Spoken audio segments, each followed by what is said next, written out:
So Wandu, back-to-back triples, goes 3 from 3. Wandu for 4. Menenga. Here goes baby, the best highlight of the night.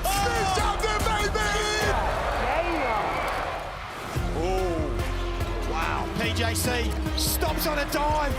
Glover gave up the last one, went himself, couldn't finish, but Mitchell's there. South East Melbourne now have the 3 highest scores this season. The South East Melbourne Phoenix put on an absolute clinic on offense. South East Melbourne, one of the hottest teams in the competition. They head to Christchurch Event Finder Arena to take on the New Zealand Breakers, whose backs are against the wall as they chase Tasmania for 6th spot and a playoff berth. What will we get? Superstars on either end of the floor. It is going to go down to the wire as they chase a finals berth. South East Melbourne, hotter than what, Damon? Fish grease, surface of the sun, Lisa Lowry. They hot right now. You have to throw in Lisa Lowry. You're going to be a happy man later on. Let's have a look at the Mitsubishi Motors standings right now. A lot to play for both these teams. These are the games we get at this point of the year. Yeah, New Zealand Breakers are still mathematically a chance. We like that word this time of year, but the math ain't quite mathing like it used to. They blew that game last week to the Tasmania Jack Jumpers. It could come back to haunt them, and they're missing some key pieces tonight. It certainly would. The loss to Tasmania from the Breakers last round, David Johnson, was special for them as they got it done over the Breakers. That was a big difference, making this one a must-win game now. Tasmania Jack Jumpers, man, they're being held together by some glue and some safety pins. And David Johnson, man, came out and dropped 33 points. And they needed every one of them to get over the line. The Breakers have been dealt harsh blows with injuries all year, and the man that stepped up most recently is Isaiah Brockington. We saw the best of him in pre-season, and we just, throughout parts of this season, haven't seen him at his best. But the last 6 games, a real purple patch at the right time of the year. He's one of those guys, it took him a while to figure it out, and he is definitely playing as if he's in Canberra right now at the Blitz. But yeah, his team needs help in the scoring department with no Sam Meninga, no Rob Baker II, and Isaiah's been doing his job. Well, great time to bring in last round's tangerine dunk of the round, because it was Isaiah Brockington. Malith Machar, look away now, young fella. He shoveled right into the game, and he got a taste of it. We fell off the back of the tangerine truck when he came down the middle like that on his left hand. Malith had just checked into the game to him. Going upstairs with authority. Can he carry over a bit of that momentum? They're going to need every ounce of it against the high-flying Phoenix. But Kareem Lopez, one of the biggest superstars in the league, a man who is on his way to the NBA, unfortunately, will not take part in this game. Desa Unfortunado, mi amigo. Tiene dolor en la pierna, Felix. I said he hurt his leg. I hope that's what you said. We don't have a translator on standby. That's what I said, and yep, they're going to miss his input. Had the career night. We're going to always remember where we were when he went off that last game. Hopefully, he plays maybe one more, but I wouldn't be surprised if this is it for Kareem. You never know. There's a lot of money to be made in the future, but the Phoenix, now they've got their eyes on the finals. They are already locked in, and they went to town on the Adelaide 36ers, top of the table last time out. I remember way back when it was Nathan Sobey's 300th game, I think it was, in Adelaide, and they got beat down by the 36ers. Well, things have changed since then. Southeast Melbourne Phoenix are playing some great basketball. They got their revenge against the 36ers, and they are primed for a championship run. Damon, no need to wait until awards night. We can go because it is Defensive Player of the Year, John Brown. That's what it's going to be at the end of the year, and he is so special. JB Trey, yeah, JB3. He's doing it way too easy, man. The dude is born to play defense. 14 points, 13 boards, and 5 dimes in his last game. But this man plays defense with an enthusiasm rarely seen. He loves it. He almost dares you to try to score on him. He's one man, he feels like there's 2 of them out there on the floor. And he's the perfect piece for that high-octane offense they have. He sets all the picks, does all the little things that make this team really flow. It feels only right. It's Super Bowl week, and there is no other defensive quarterback that I reckon I've seen in world basketball than the way that John Brown goes about it. But let's go courtside to Cam Clinton. Cam, that was a tough loss for the Breakers against Tassie. Makes this one very, very important. Yeah, it sure does, Felix. And they've lost Meninga, obviously, the last 2 games playing without him, but they've been playing some pretty tough basketball. and some really good team basketball. But now losing Karim Lopez is a huge one. Let's see if they can battle it out. But sometimes it's the wounded team that comes out and plays with no pressure and swings hard. And some more surprising things have happened in the past, boys. Campbell, man, you could probably get 15 minutes in this team right now with all the outs. Who's going to step up for the Breakers? Yeah, thank you, Damon. Appreciate that, mate. I definitely couldn't. But I feel like it's everyone's job to step up, but I'm really looking at Sean Bairstow. He's played limited minutes this year, but when he gets in, he plays well, he shares the ball, he does the right thing, but in order for them to get the win, he has to be aggressive. He has to shoot the open ones, get to the rim, and create some stuff for the big fellas around him. Thank you, Cam. We'll speak to you soon. The starting fives here for the Breakers. PJC Bairstow with his first start of his young career. Isaiah Brockington, Ruben Tarangi, Rob Lowe, and for the Phoenix, they've been consistent all year. Nathan Sobey, Owen Foxwell, John Brown III, the defensive quarterback, Wes Awandu, and the big man who likes it from outside, Geordie Hunter. Damon, you've been wildly off with your pre-game predictions throughout the year. What have you got for me this time? I'm going to go Phoenix, but I feel like we can see 130-odd points put on the scoreboard by them today. The Phoenix have been putting up some monster numbers in the break as well. They're in trouble with no Sam Menenga down low, no Karim Lopez, two strong, lengthy defenders. What will the Phoenix be able to put up here? Alley-oop! Brockington left wide open, throws it down. Where's Awandu? Didn't want a piece of it. That was with no gather step, just a straight vertical. Sounds like Where's Awandu's in the WhatsApp chat with Melise Machar from last week. Where's that play been all year? Great start for the Breakers. Sobey through the middle.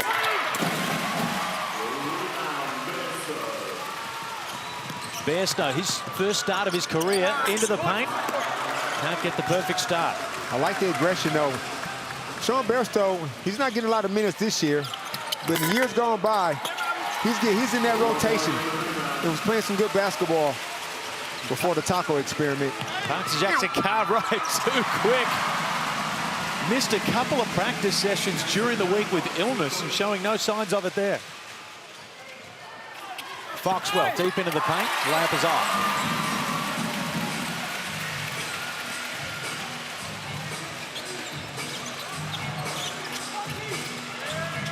Brockington from the corner.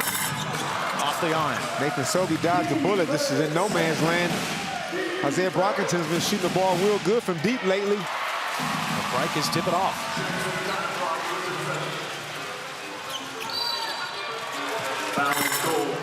Uncharacteristic start on the defensive end from Southeast, and the Breakers taking advantage. One thing about the way the Southeast Melbourne Phoenix play is this is not going to worry Josh King. At some point, the pace is going to suit them. They're going to start making shots. They're going to keep grinding for 40 minutes. Low. Off the iron from the outside.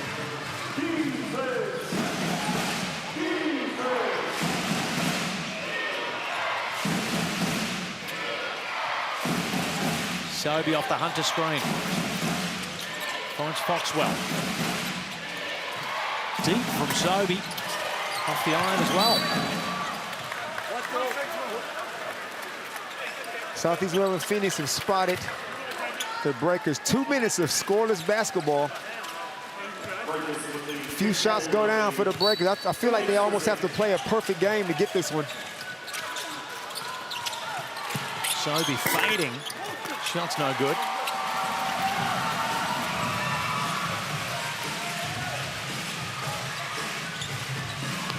As we mentioned, the Breakers, so much to play for here after dropping that game. Sobey knocks it. Oh, swatted by Lowe. Way to stay in the play, Rob. Rob Lowe winding back the clock. Hunter. Guarded by Tarangi, draws the contact. I feel like that was a great hustle. Rob Lowe had the turnover, then he sprinted. Nathan Sobey out-sprinted him, but he didn't give up on the play and got the block. And I would love to have seen Ruben Tarangi. Like, this is just great athleticism by the big fella. And that's one that'll be fun in the film room. When you go back to it and one of the veterans, a guy that doesn't usually get too many blocks upstairs, they're always fun to look back on. Hunter completes the first with a bit of noise from the Christchurch crowd. And that foul Ruben Tarangi got is a foul that he don't need to get. I'm going to probably be saying that throughout the night. They too compromised in the depth department to have any of their starters get in foul trouble. Ruben Tarangi is as strong as anybody, but sometimes he just throws the elbows around to show how strong he is and get some of those fouls that he don't need.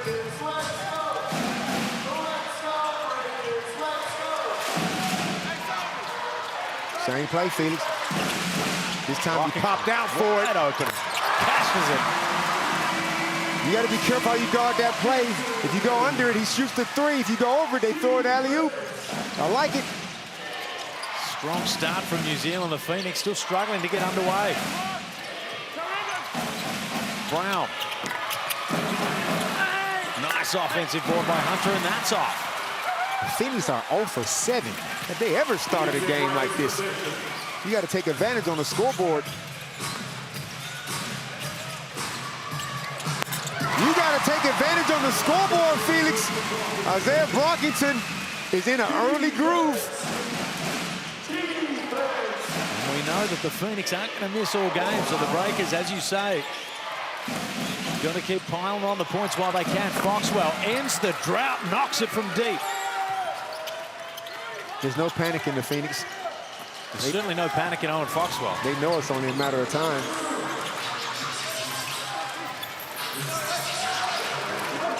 Jackson Cartwright rejects the screen through the middle. Draws the contact on Foxwell, and he'll go to the line.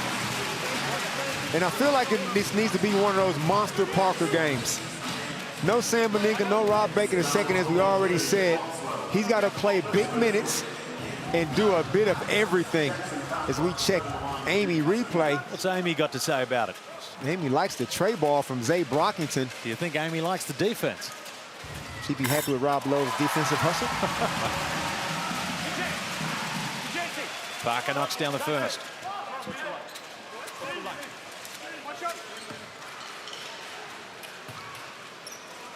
The race to that final playing spot, 6th. Teams just riddled with injury. The Tasmania Jackjumpers without now Ben Air ruled out for the season. No Will Magnay, and of course no Sam Meninga and no Lopez at the moment. He may return at some point for the Breakers as Wes Window knocks one down. I don't know if there's been one team that kind of came out of NBL26 unscathed. He's pulling the transition. Wide open again, can't make him pay. Bairstow tries to put back to no avail.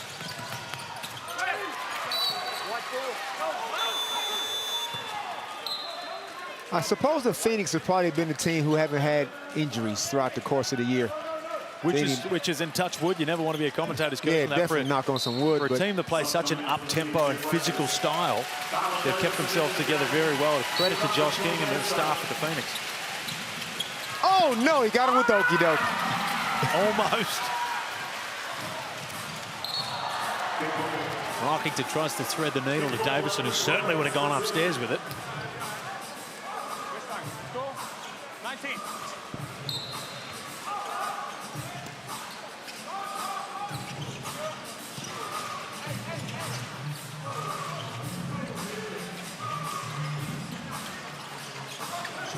Jackson tries to get too tricky with it through the screen. Glover out in the open break. Plays the percentages and pulls it out.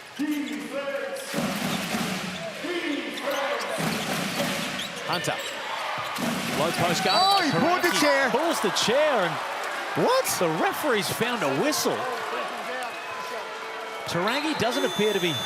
Chris Reed said he grabbed him and pulled him down. We need to have a look at this again. Fight against it.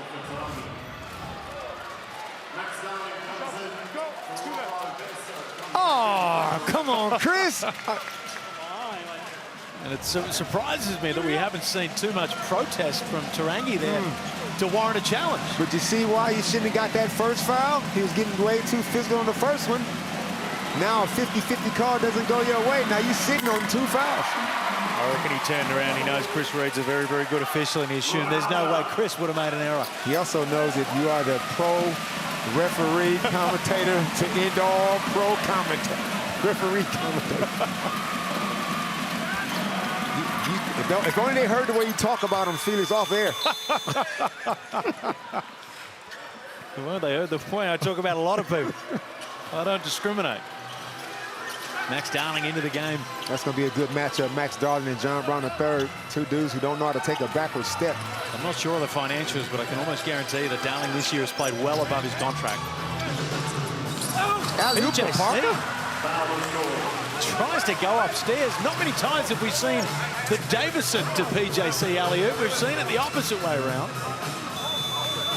And Parker's going, I was shooting that. I was going up there. Didn't get the call. Didn't get the shooting foul.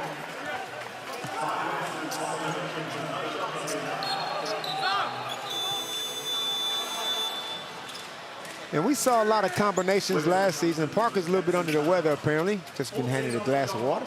Apologies as well. I've been saying the game's in Christchurch. I told you it wasn't in Christchurch. The game's in Auckland. We're in North Shore, man. Get my towns mixed up. Don't want to go blowing our New Zealand citizenship that we worked so hard to carve out.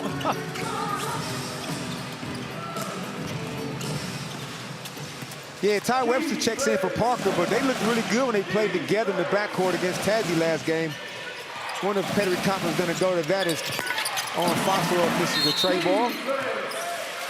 And Ty Webster's such a talented player, just hasn't really been able to get as much of a career out of himself as I thought that he would in the NBL. Spent some time in Europe, some very, very big teams as well, but he's just kind of bounced around the league. He is incredibly talented, still plenty of time to go in his career. Wasn't even on a roster at the start of the year.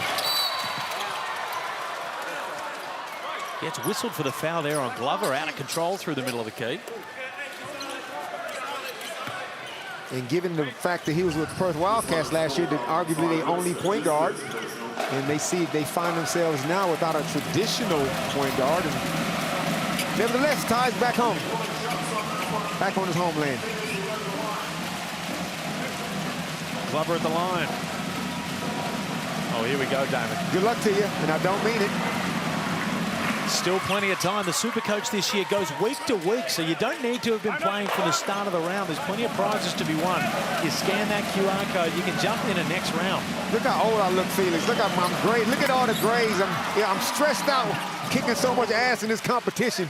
Well, you've got Parker Jackson-Cartwright as the captain of your team this week, I believe. I do have PJC. I need him back out there on the floor. Might hear a little bias in the commentary. Darling uses his strong body and gets right deep into the paint.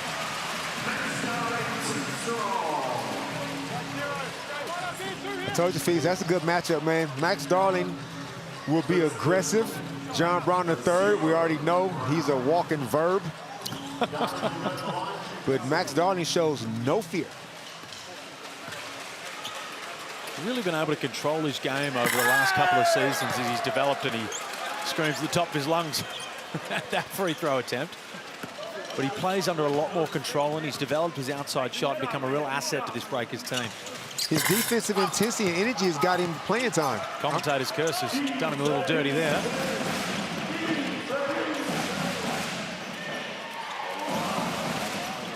A wonder. You can't go under that, man. Ooh, that was a bullet dodge.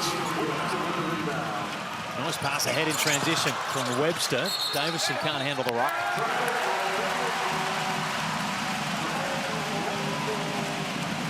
If you Southeast Melbourne Phoenix, you okay. You down 3, but you shot 2 of 13 from the field.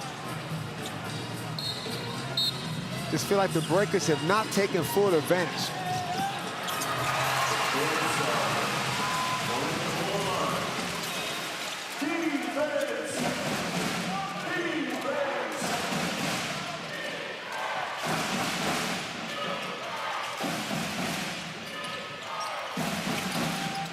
Glover, a nice skip pass. Malik Lewis turns it down. Goes for the hook shot, can't finish. Let's go down to Cam Glidden, courtside. Yeah, boys, weird way to describe it, but kind of a dream start for the Breakers. If we go back a few rounds, it wasn't that long ago where the Phoenix put up 74 points in the first half on the Breakers. So, yeah, the Phoenix have missed some shots, but the Breakers will be pretty happy with what's going on right now. They're doing a good job. I mean, they're just hanging in there. I just still feel like the tempo still kind of suits the Phoenix, but as long as the Breakers can make them earn everything. Great basketball there. I wouldn't be in Melbourne sharing the rock. I wouldn't be in a hurry to get up in, one of those up and down kind of paces. Phoenix want to put 100 points on the board. That's what they're averaging. If I'm the Breakers, I want this thing in the 90s, low 90s, late, high 80s. Such an important game here for the Breakers as they chase 6th. Then they've also got, of course, Prim Lopez just with a lower leg injury at the moment, but expected to return at some point. Ignite Cup final, hopefully. They can make it through to the finals. You just never know. They could be a surprise packet. Oh, they want that 400K, the 300K. Kareem needs some traveling money for where he's going. There'll be plenty of money for where he's going. PJC tries to play big man, gets it rejected. And then comes down and gets a steal and goes back the other way. Bit of veteran savvy, finds Webster. Can't convert that one. I still like the Ty Webster PJC combo. Got us in the double. Hunter, countered by the smaller Webster, the hook shot's off. Just the 10 points on the quarter so far for the highest scoring team in the NBL, the Phoenix. Webster, aggressive offensively, gets deep into the paint, draws the contact, will go to the line. Ty spewing, he missed that one. Great move. That's the old put the ball on the floor and cuff it over the defender's head. At least he gets himself to the strike.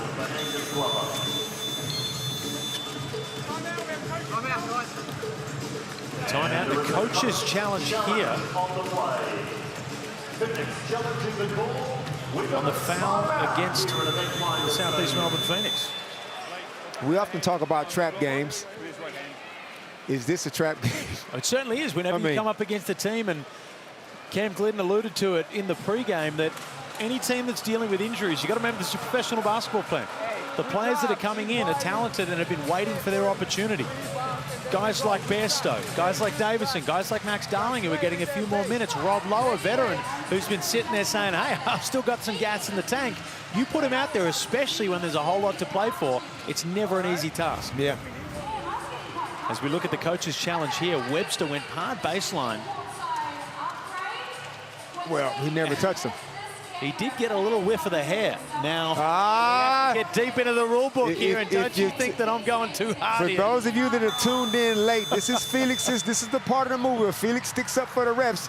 Did Ian, okay, did Ian Clark, you calling that one, Felix? Because if you call him that one. The Angus Glover from behind, it'll be interesting to see who the original foul was called on. Does the hair count? Does it not? Hey, man, you can't be touching Ty's hair. So if it was on Angus, possibly, but I saw maybe a right arm inside. Looks to be a pretty good challenge in my book. As Josh King waits patiently to see whether he keeps one, whether he loses one. Coach of the Year is going to have the room with the gazies on the edge of their seats to see whose name's going to get called out. Successful Coach's challenge, as we determined from that, the hair does not count. It should. And on that topic of the Coach of the Year, I think it'll certainly come down to Brian Goorjian or Josh King. And you look at the rosters and the projections of both teams. I absolutely love Brian Goorjian, but I'd have Josh King slightly ahead at the moment. Yeah, you're ruling out the coach of the first place team as of today. I think their late season struggles have had an impact on that. Jackson Cartwright works baseline, tries to flick it out to Bairstow. It's picked off. The long arm of the law, Malik Lewis. Clark steps back. Dagger.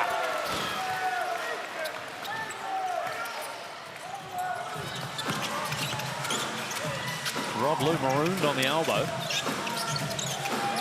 Can he knock one down from the outside? Pick and pop Rob Lowe. Has that unique skill. Big man who can stretch the floor and shoot threes. Done it for so many years. Was post-retirement, went to the NBL and won MVP and Defensive Player of the Year, and was called up late in the year by Melbourne United. Clark's off. Rob Lowe fights for the ball. PJC will come up with it, the most unlikely of customers.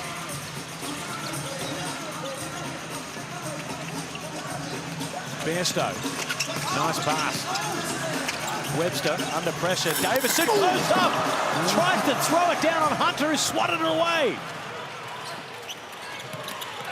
Gets it on the other end to lay it in. What a play from Geordie Hunter. Davison all up in his face. That was 8 great seconds from Geordie Hunter, playing literally both ends of the floor. Upstairs, no luck again. Davison just flirting with the rim. Mitchell can't make him pay on the other end. Popped on the glass.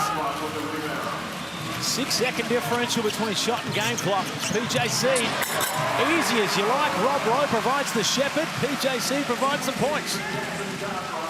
Rebound, coast to coast. A one-man fast break does it again. Shot clock is off. 5-point lead to the Breakers. Can the Phoenix eat into it? Sobey off the back iron. Good pass. To Geordie Hunter, and what a little touch pass there from Malik Lewis.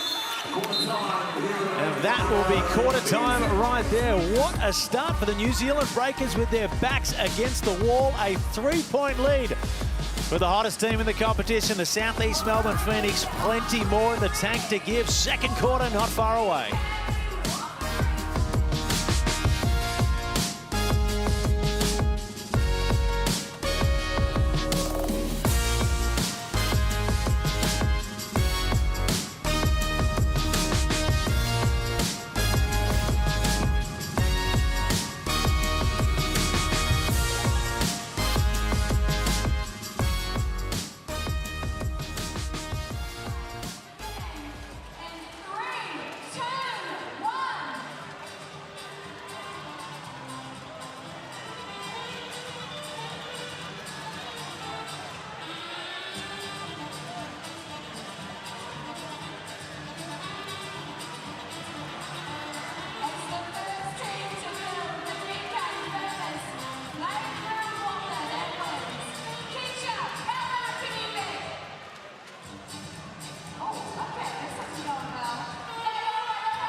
Strong start for the New Zealand Breakers. Backs against the wall, chasing a playoff berth, a must-win game. And they've answered by dropping 20-17 on the hottest team in the competition, Damon. And it could probably be more. They're not shooting the ball particularly well. I mean, I'll take that back, 47%. It's the Phoenix who are not shooting the ball particularly well. 6 of 22 from the field, only down by 3 points. They're in a good spot. They feel okay about themselves. What did Josh King have to say about it, Cam? See the advantage that they have inside, but I think what it's done is it's slowed down their pace because they're looking inside. So he just told the team, remember, we're the best when we're at pace, when we're going fast downhill, so it's just reminding them who they are. Sometimes we all need a reminder of who we really are, Phoenix. Sometimes we do. Sometimes looking in the mirror is the best option. I love this play. Look how wide open he is. Brockington. Wow, left completely on an island there. A couple of times so far, it's almost as if the Phoenix are daring him to knock it down. Clark. Lewis has the mismatch on the block. It's pushed out to the three-point line. Mitchell. Tough shot. Wow. Contested three-pointer. Tie game. It's really developed into that role after a few DNPs to start the year. Brockington again, just too easy. For a man that's in a purple patch over his last 6 games, almost left unguarded a few times so far. Josh King has shown tremendous faith in DJ Mitchell. DJ Mitchell has earned it with his intensity playing on both ends of the floor, and he is a scorer. One dribble, pull up left, cash money. Back-to-back triples for Mitchell. Once DJ Mitchell is averaging 8 minutes a game. If he gets that up to double figures, that'll be 11 guys, Felix, averaging double-figure minutes. So look at the Amy replay here. No fear from DJ Mitchell. And hey, every playoff series, every final series has a guy that steps up as a bit of a six-man. You can see Mitchell being one of those options as they move forward. Josh King got about 5-6 men. Low. Darling. Point out, finally get it, he'll be fouled. If that's on JB3, that's 2. Not the player that Southeast Melbourne want in foul trouble. Their defensive quarterback, a shoo-in for Defensive Player of the Year.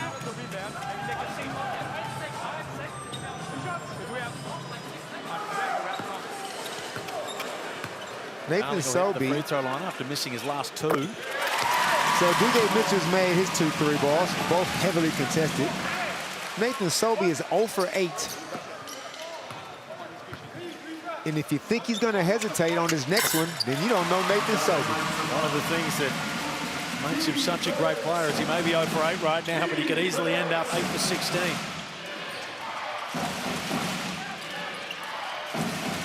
One-point lead to the Breakers. Sobey into the paint, and there you go, Damon Lowry, 1 for 9. I'm just going to go get a layup first, just to get the scoreboard, you know, get me feeling good about myself. Brockington, guarded by Glover, goes to work, gets deep into the paint, fades away, rattles out. And Mitchell, he's got the hot hand, finds Clark off balance on the perimeter.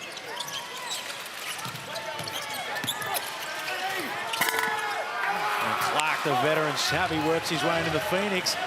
Finally get the lead, and it's starting to go up and about. Webster, That is easy 2, and he'll go to the line. You won't see a coach's challenge there. And I'm telling you, like, obviously we got a good bucket up the other end from the KG vet Ian Clark, but defensive transition, this is not what Southeast Melbourne Phoenix want to do. I mean, yes, you want to play at pace and get the game going up and down, but to get a layup and then give up a layup in the next 4 seconds, that ain't what Josh King wants.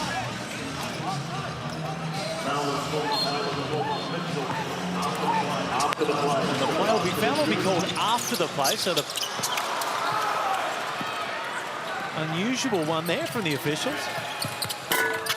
Glover off the front iron, and Mitchell, the hot hand, will go to the line.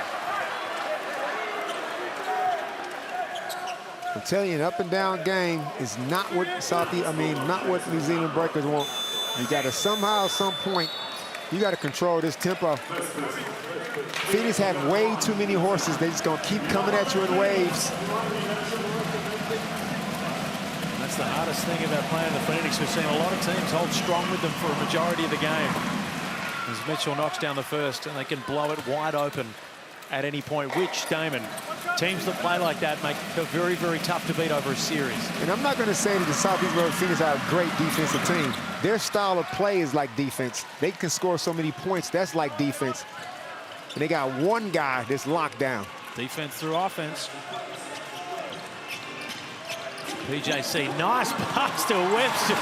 Silky little finger roll. And Ty Webster quietly up to 6 points. Glover gets into the paint. Sobey from the corner, can he knock one down? It was only a matter of time. Yeah, it was. That's why it was important he went and got himself that layup. And that was good extra ball movement by the Phoenix to get Sobey that corner tray ball.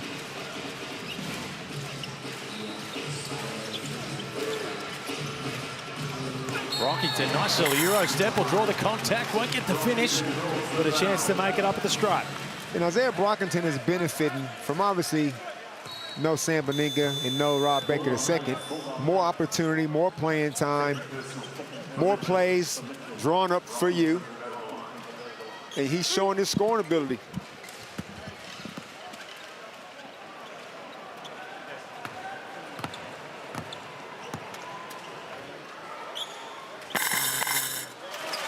Washington uses absolutely every bit of room he could find.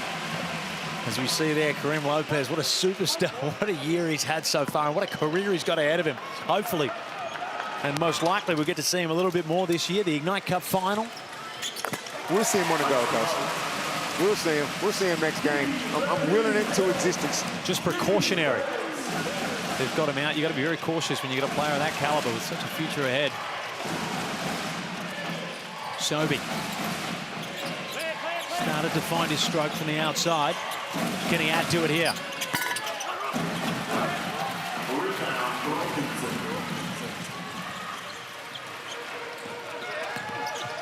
Brockington again. Wow. To the rim, he'll go to the line again. They get the stop on one end. Isaiah Brockington, one-on-one in transition. Explosive move to the rack on his left hand. Gets himself right back to the strike. 13 points, 5 of 9 from the field so far. One of the guys who penciled in to step up in the absence of Lopez. Isaiah Brockington has done enough for me to see him back here in NBL 27. Retention is key. The New Zealand Breakers will certainly be looking for his signature. Nobody stops the ball. Lowe turns down the open triple, and once again, Brockington dared to shoot from the outside. Southeast Melbourne Phoenix defense's transition is leaving a lot to be desired at the moment. Brown with a tough contested mid-range. Rob Lowe wants the flop.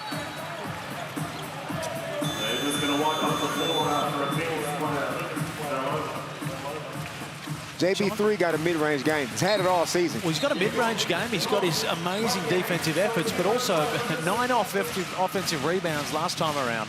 The guy can hit the boards.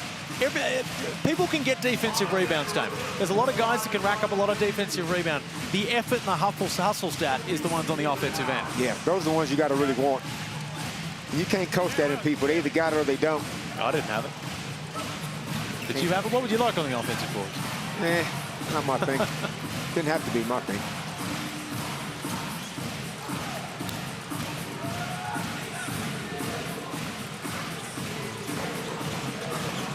Tarangi up top. Gets past Mitchell, draws a bit of contact, unwhistled, and 2 will go. One-on-one basketball. Ruben Tarangi just gave DJ Mitchell a little jab to the left and just put his head down, got on the rim. Another easy layup.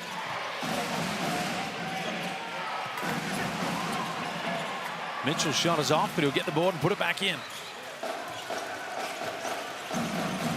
Halfway through this second term, 1-point lead to the Phoenix. Tarangi from deep. Count it. Wow. I don't know if this is bad defense or good offense, or it's a combination of both, but the scoring seems very easy for both teams. Right now, the Breakers just with an answer to everything the Phoenix are throwing at them. John Brown III with a nice little tip out there. And Malik Lewis, the beneficiary. I like this timeout by Petri Copperding. I just don't like the pace. The scoring is relatively low, but this can easily get out to 50 points in the next 4 minutes. Well, that's the danger. You don't want to get locked in a high-scoring battle with a team that is as deep as the Phoenix is. Eventually, Damon, those legs will start to get wary, but someone who never gets very wary at all, and the engine just keeps going the entire game, is John Brown III. And Cam Glidden caught up with him a little bit earlier. Someone that just beat my regular season steals record, franchise record. Congratulations on that, man. But how does it feel? A lot of talk in the media about you being the defensive player of the year. Must feel good to be recognized for the hard work you do on the floor. Yeah, for sure. It's good to be recognized, but you know, I don't do it for the awards. You know, I do it for the enthusiasm and to help my team win. Lots of talk about your coach being maybe the coach of the year this year. Talk to me about your relationship with him and how he gets the best out of his guys. Oh, man, I think he has the same relationship with all the guys. Everybody love him. I know he loves us. He brings the energy. We try to reciprocate that energy with him and try to listen to his system and just do what he wants. And it's been successful for us this far. So, you know, we definitely have a good relationship with him. Awesome. All the best, man. Sorry about that record, too. That's all good. Hey, Cam, let's go courtside to you, because remiss of me to not mention that this is the Cam Glidden Cup. Hey, I don't get much praise for my defense because in the later years I was more of a statue. But you know, nice to have a record get beaten, and nice to have a record in the first place. Yeah, the missus was happy when I told her that. Yeah, well, I'm sure you certainly found a way to insert it into a short interview. I'm sure that one was just 1 or 2 questions, and you managed to get that one in. Yeah, well, that's why I thought they set me up to interview him. I thought that was the whole connection. Locked at 38 apiece, 4:21 to go in this second. Oh, now somebody scratched JB. That's the only way they can keep him off the glass. And God forbid a bit of blood gets on the floor, and we're up for a 25-minute wait as they bring out the hazmat suits. Looks like this one will just be dealt with on the arm.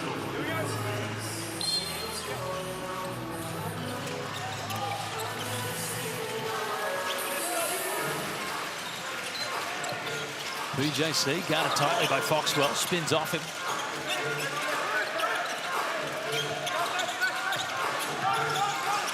Brockington has had his way with the Phoenix so far, and again there gets past the shot blocker with ease. Another layup. When you can get a layup in the half court, that is bad defense by the Phoenix. And we've seen that play a lot, Felix, when Isaiah Brockington comes off that handoff on his left hand. As Malik Lewis penetrates, gets himself to the stripe. Hoping to hear his name also called out in June. You know when Malik Lewis is really going to impress? They might look at the box scores. But first, Felix, tell me about the Gold Coast. Then I will finish. Oh, a segue like no other.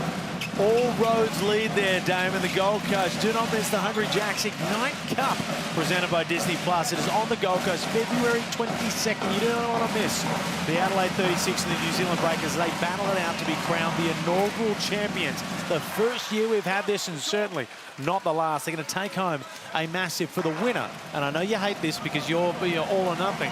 300,000, and the loser will get the 100,000, which you are irate about, that the loser will be receiving anything but a kick up the old. Exactly. Why are we rewarding losers? No. And I've already put my hand up to the NBL to volunteer to be the guy that walks in with the suitcase full of cash. The only problem is if you had the suitcase of cash, you can run further than anyone in this country, and I don't think you'd stop. Breakers answering every call that Phoenix have so far, locked at 40 apiece. BJC shot clock winding down. He's got to put it up. Off the iron. Foxwell from the nail. 5 of 15 from the three-point line of Phoenix. They will not discourage him from taking another 15 to 23s this game. As Parker gets on the rim, draws a foul from Angus Glover. And you can see Glover's annoyance with that call, but it is a foul, and it's what Parker Jackson-Cartwright is so good at. As soon as he gets his hips past the defender, he's moving straight up. It's so crafty and almost impossible to guard as soon as you put that. And as I say, you know, I defend the refs a lot. A lot. They don't know how much. It's impossible to tell how much force is being put on when you put that arm out. So it's always going to be a call. Yeah, Angus had the right hand up, but the left forearm was in Parker's rib cage. And Parker goes to the strike, gets 1 or 2. And almost comes up with his own rebound and cuts. Remarkable effort to Heinz Darling. A remarkable hustle to stay in the play from PJC.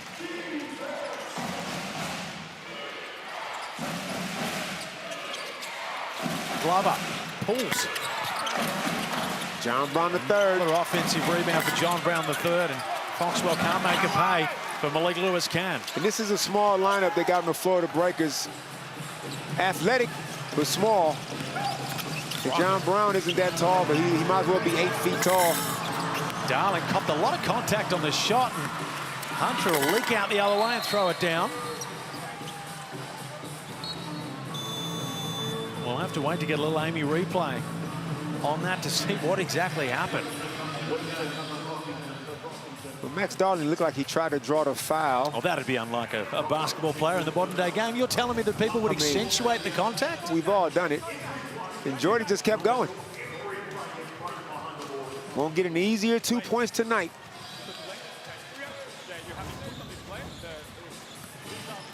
Ty Webster back into the game. He's had a nice little start, 6 points to his name, 2 assists.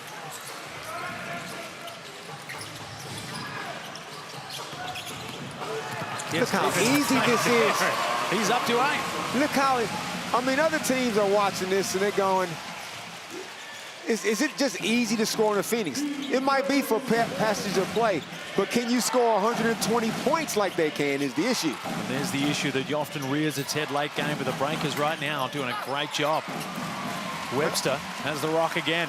They're off and running. Look, stop the ball! And gets into the paint, throws it up another lane. We're seeing the Ty Webster of old. And this guy is a talented basketball player, so is his brother. And we haven't always seen the best of them, but when they are on, they are on. Sobey from deep. Cash it. And you want to run with the Phoenix. That's the sort of price you're going to pay. Stop! What is this? Parker misses an easy layup. Webster gets it back. Can't convert the layup there. Okay, we got ourselves a wild up and down lunchtime. Sobey, can he do it again off the iron? This is Albert Park on a Friday afternoon. Throw defense out the window. Let's just see who can score the most points. You like these kind of games, Felix. Tell you what, the less defense played, the better. Breakers in the bonus. You hear the court announcer saying there, and Rob Lowe will go to the line for 2. It was only because you came up in a defensive error that cut your career short. If I was born back when they didn't play defense on a peach basket with the same sort of athleticism I've got now, I was about 100 years too late to the game, unfortunately, with my lateral movement. Rob Lowe, veteran, savvy, cool head. And Perry putting Rob Lowe back in the game because he needed someone over 6'7" to try to get some rebounds. And Rob Lowe does a great job of just being a threat from the three-point line and pushing Geordie Hunter away from a shot-blocking position. Breakers lead by 1. A little over a minute remains in this first half. Tipped off by Lowe. PJC in transition. The running keeps going. That's 2. Parker gave John Brown a little bit of that 52 kilos. And gives a little push to Foxwell on the way out as well. Nice little battle going between the two. Sobey threatening as always from the outside. Clark. Shot clock in single figures. Loses it, gets it back, hooks it in. Professional scorer. How do you want it? Catch and shoot, floaters, jump hooks. Ian Clark possesses every scoring option in the arsenal. He's got them all. He's a guy that's done it at every level of the game, and what a coup it was for the Phoenix to be able to get him and just add him in at a late point in the season. A guy that I'm sure every team would have had on their radar. And Damon, do you think that he saw championship potential in the Phoenix and that's why he went there? He obviously wants more chips, but he wanted a job as well. I'm sure he could have went probably some other places, but he's been to Melbourne before, likes Melbourne, obviously. But you got to give all the credit to the Phoenix brass, who pulled the trigger on the Maldonado deal when they were already a top 4 team. They've been making all the right moves this season. What are you doing at 7:30, Damon, tonight, after we finish? There's a big game going on in the Dome. Right answer, man. Sometimes I'm thrown and you've given me the wrong one, but I got the right one this time. The Illawarra Hawks and the Adelaide 36ers. What a game that's going to be. The Hawks will be watching this tightly because they have got their Southeast Melbourne jerseys on because, again, they're still in the running. The math is still mathing for the Hawks. They have a must-win game. Don't know what the status is of Isaac Humphries. How's the knee? But they're going to need all hands on deck, the 36ers, if the Hawks come out there and play with the required passion and poise and interior dominance that I've been calling for all season. They can have as much interior dominance as they want. Bryce Cotton's on the other end, and that is the issue that they'll have to deal with.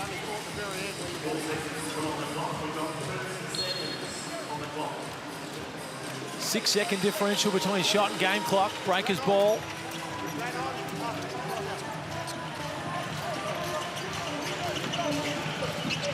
BJC in no rush to get proceedings underway.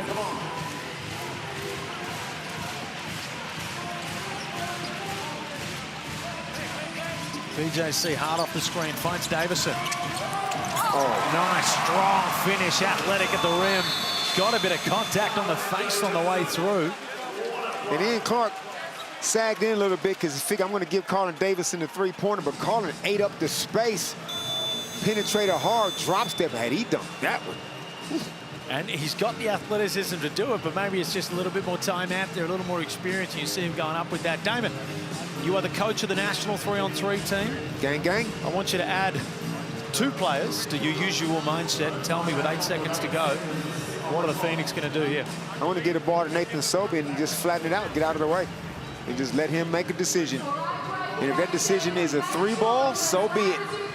Did you meant to do that as a play on words there with so be it, or did that just naturally come out?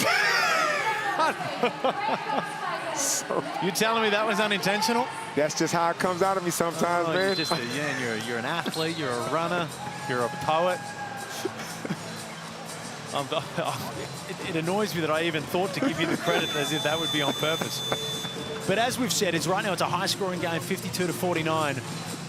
When you're going, how do you feel being New Zealand going into the second half? Because you know that it's going to be very, very tough to keep that up, albeit they've done very well so far. Maybe the Breakers are one teams that can keep up with the Phoenix. Because you got Parker who can run up and down all day. You got Isaiah Brockington who's also a great athlete. But if I'm Josh King, I'm annoyed at all these half-court, full-court layups I've been giving up. 7 seconds on the clock. John Brown, the third, with the rock. Nice kick out to Glover with a chance at the dance. Swish! And that was a John Brown coast-to-coast assisted glove in the corner. What a half of basketball. What a half of basketball. Run and gun. If you hate defense, stick around with us here. It's 52 apiece. What a finish there. John Brown, the third, with the heads-up play kick out. Are we going to say that that was drawn up by Josh King? And let's go down to Cam Glidden. Boys, I'm down here with Isaiah Brockington. Isaiah, crazy first half, back and forth. Bit of playground hoops going on, but you seem to be getting the better of them right now. Yeah, I mean, we're feeling good. We're making them pay for over-pressuring us and gambling. So, you know, we just got to keep getting stops, keep getting rebounds, and keep preventing them from getting easy threes, easy fast breaks. Yeah, I think that's going to be a message from Coach Cobb. What else do you think he's going to say? I mean, this is a high-powered Phoenix team that put 74 in the half a few weeks on you guys. You're playing better defense today, but how do you close this one out? Rebounds. They've got too many offensive rebounds for our liking. When we get a stop on them and when they do miss, we just have to secure it and, you know, take it down the other end. All the best, mate. Massive pass from Isaiah Brockington, 16.6 of 11 from the field. DJ Mitchell lighting it up from the outside for the Phoenix, and right now it is run and gun, leave defense at the door, and we hope they do it in the second half. We'll wrap up the first up next.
Welcome back to Auckland, where the Breakers are throwing everything at the red-hot Southeast Melbourne Phoenix with their backs against the wall, chasing a playoff berth to 6th place. Tasmania just in front of them. Illawarra, who play later on tonight, hot on their tail. Everything to play for right here, and we are 52 apiece, Damon. If you come here looking for defense, you've come to the wrong place. Thank God. These teams are going up and down, full court layups. Guys are making some shots. Not a whole lot of threes are going in, but a lot of mid-range shots and a lot of layups are going in. And you would think this style probably suits Southeast Melbourne Phoenix.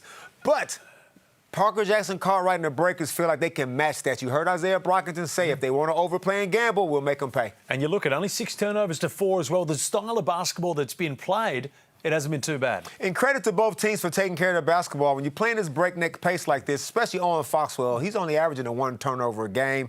Both teams are doing a good job of that, and the Phoenix try to force you into turnovers, but the Breakers are not playing along. We laughed at you when you called Isaiah Brockington Isaiah Buckington. Not so funny now, is it? It's not so funny now because he's been in a purple patch over the last 6 games. We are seeing the same guy that we saw at the preseason blitz. Ran some specific plays for him. That dunk right there, he didn't even gather.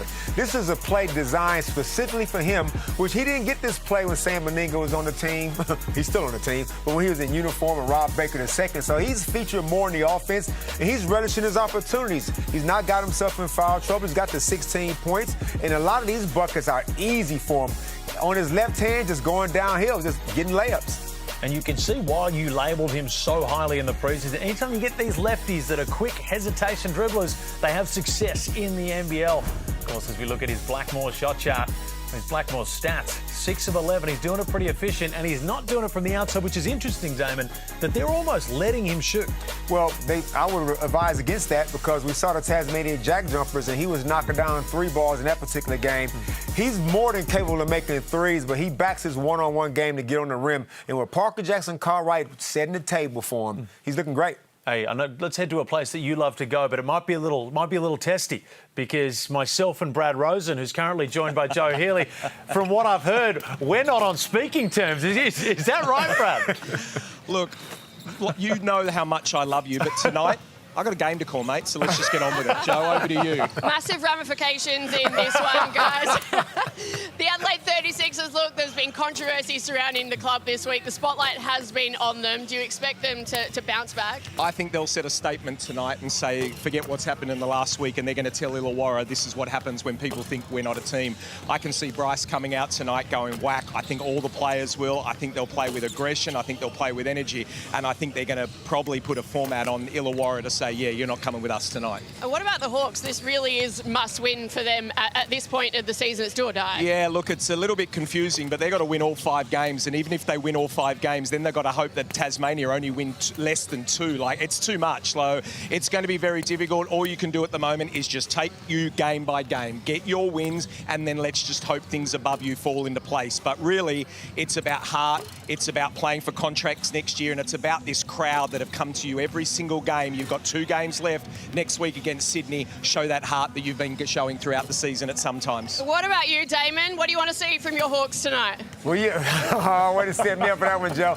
I want to see them really go inside because Nick Rakocevic is back, but he's foul prone. Also, Ice Humphries, he had a knee nickel, so we don't know the status of that, how healthy he is. So if the Hawks make a focal point out of JaVale McGee and Sam Frawley, I think that is where their advantage lies. And if you can just win 1 game at a time, Brad, that keeps you in it a little bit. Yeah, I completely agree. Look, as we know, this is not a cupcake league, but I want to know what the ramification is if Illawarra don't win tonight.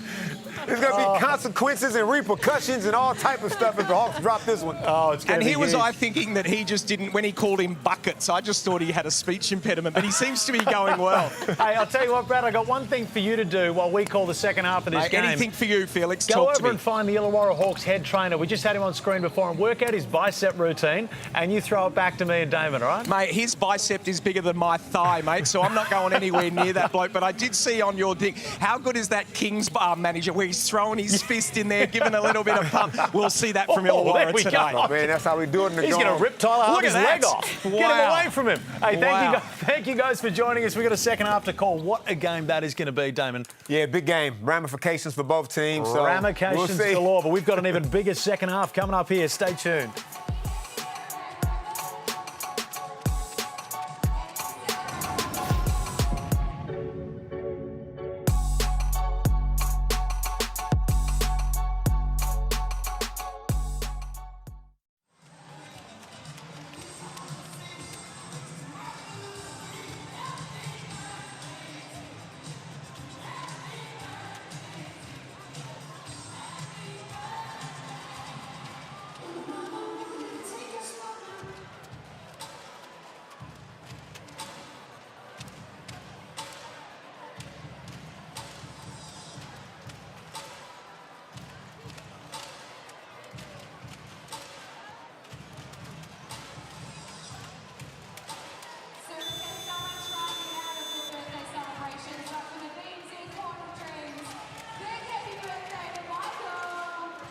Gotcha, James.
Leave your defense at the door. We are 52 points apiece. The Breakers taking on the red-hot Southeast Melbourne Phoenix, trying to keep their season and their hunt for the playoffs alive. Damon Lowry, you have said that it's very hard to keep up with the Phoenix all game, running this run-and-gun style of basketball that we really haven't seen out of the Breakers anywhere near as much.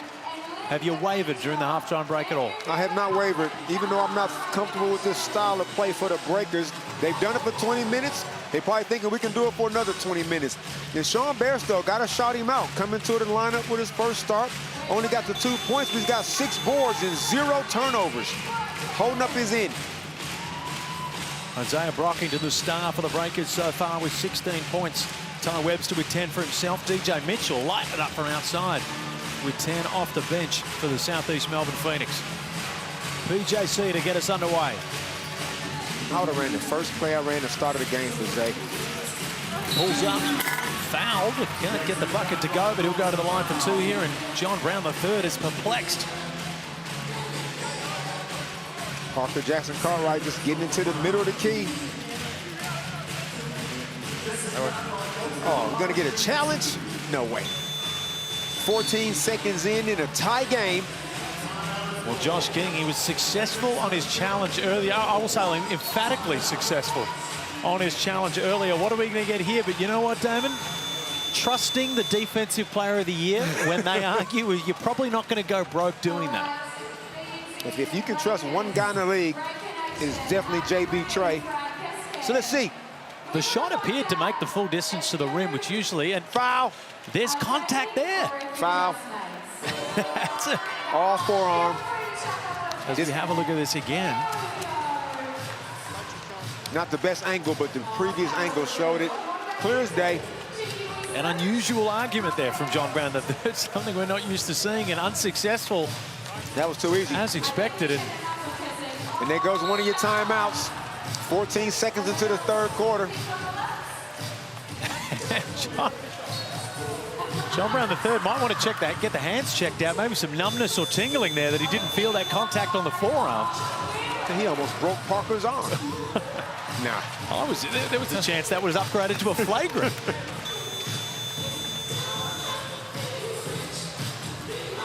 I will say the DJ for the New Zealand Breakers does a bang-up job of playing the classics. Oh, man. Hits after hits. They just keep coming. And Parker, I'm going to call it right now. He's on triple-double watch. 10, 5, and 5. DJ, what's up, man? You keep them coming. And there's our man. Tell you what, certainly wouldn't mess with him. Lucky I said something positive.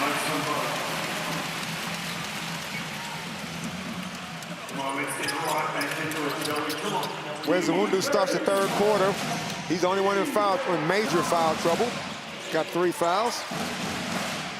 The referee's letting both teams play for the most part here. Sobey coming off the screen. That's his shot. And that's why. Bottom of the net. No hesitation. Sobey started the game 0 for 8. He don't care. He one of them dudes. I like it. You got to have an absolute... Rob Lowe just picked up a foul. Rob Lowe, he wants the flop call there. I'm not sure he's going to get it. Pick wasn't necessary. And Nathan Sobey just shows you, man, he's volume. He can get hot in bunches. He can get, you know, cold in bunches. But it don't matter. The pace of this team relies on him to be like that so much. Yep. Foxwell. Works off the screen. Nice little hesitation dribble. Smacked away by Rob Lowe. I was just singing Owen Foxwell's praises for not turning the ball over. He's still been magnificent with the ball this all season, averaging just 1 TO. Playing at 1,000,000 miles an hour week in and week out. Considering the style of basketball that this team plays, that's an unbelievable stat. Low from the top. Front iron. Couldn't be any more wide open. That is the play. Jordy Hunter's. You got to respect Parker Jackson Cartwright because he might get a layup. So Rob slips out of that. He getting wide open 3 balls. Rob Lowe hasn't really been able to find his stroke while he's got these extended minutes since Rob Baker dropped out of the lineup. Only 24% from downtown on the season. We know he's a much better 3-point shooter than that. The 1-2 off the iron. John Brown. Sobey will come up with it with the very rare stationary mid-range. John Brown on the offensive glass. He's just relentless. BJC puts the Jets on, finds Tarangi. Plenty of time left on the shot clock, and BJC, a nice move, steps back. Can't get the finish. The 1-2 on the break. Finds Sobey. Almost quick to pull the trigger from out there, and John Brown III gets position and gets the finish. Just incredible work rate. Great patience by Nathan Sobey, too. Let John Brown III get a deep seal. And John Brown can score the ball. Let's just make no mistakes. He's just not out there like Dennis Rodman, not a major scorer. Great deep seal in the Mitsubishi Motors logo where good things happen. That's just too easy. Dangerous time for New Zealand as Southeast get their largest lead of the game, 6 points.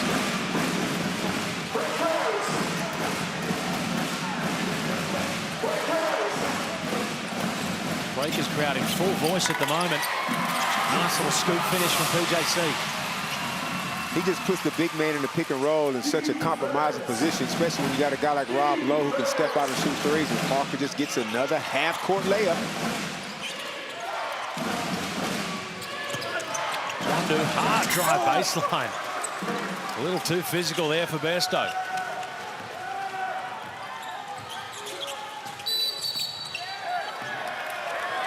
Another foul on Rob Lowe, who's calling for the replay. It appeared to be. It looked like Jordy fouled him, bumped his, impeded his progress. If he was going to challenge one, it would be this one if you're Petri Koppinen. And we'll see. Petri Koppinen will indeed challenge the call. He's going to go with his wily old veteran. This will be quick. And Petri Koppinen, such a basketball resume to him as a player. He's seen this old trick plenty of times. This will be a quick, successful challenge. You calling it? Yeah. Without even seeing I don't even need to see cameras 1, 2, 3, or 4. Well, I saw it in real time. We're going to go to camera 5 very shortly. Sorry, mate? And have a look at it. Jordy Hunter just stopped and propped. Oh. I'm not there now. If I was you, Damon, I'd be getting a little bit nervous because If anything, it's a no call is what it really is. I don't think it's definitive to overturn it, but the issue is, and it was unlucky for Rob Lowe, because the fact that Isaiah Brockington went to drive middle turned that into an on-ball screen, which Rob Lowe probably didn't intend for it to be. Unsuccessful. So an unsuccessful challenge there. Rob Lowe not in any foul trouble. He'll remain in the ballgame.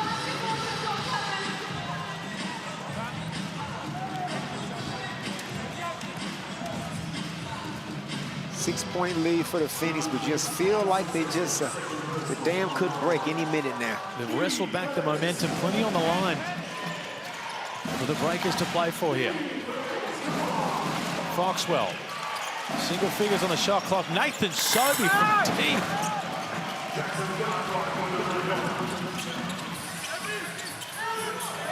Bairstow off the front line.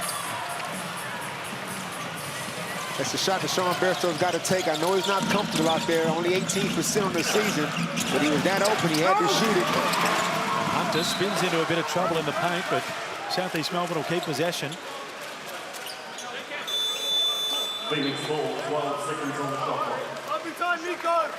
Rob Lowe getting his fair share of camera time this game as well.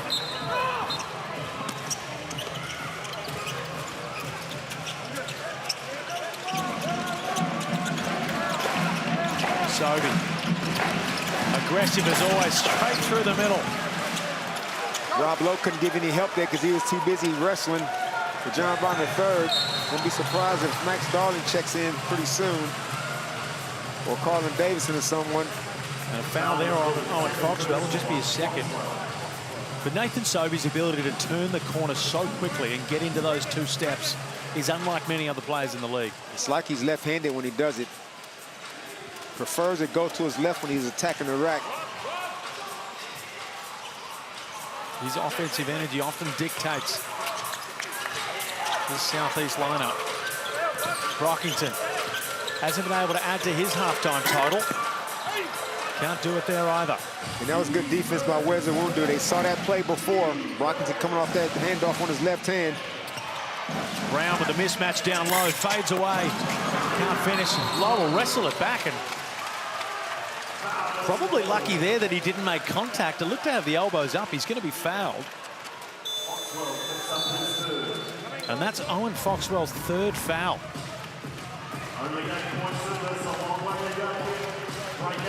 Breakers still handling all the punches that Southeast are throwing at them, but they don't want this lead to maroon out any further. Ty Webster checks in for Sean Bairstow. And you almost got to be looking at taking Rob Lowe, giving him a rest just to kind of protect him from himself. Sometimes he can get a little bit feisty.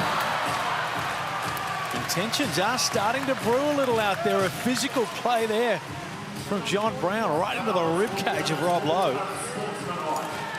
Ooh, upgrade.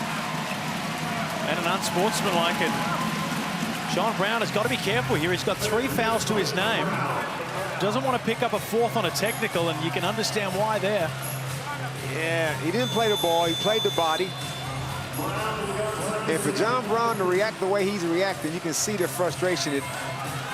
And Rob Lowe can frustrate you. An emotional there interaction between John Brown and Josh King. This man needs to be mic'd up regularly, John Brown III. And you can hear him cheering on the bench with that miss. Last thing you want is a bench tech.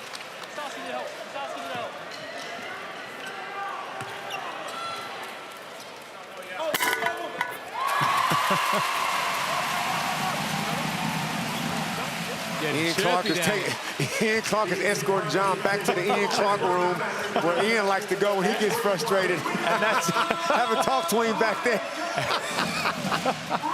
And Ian Clark is a guy, for those that haven't seen Ian Clark at games, he often walks away from the bench and cools himself down, and putting that into practice here. Webster spins, step back.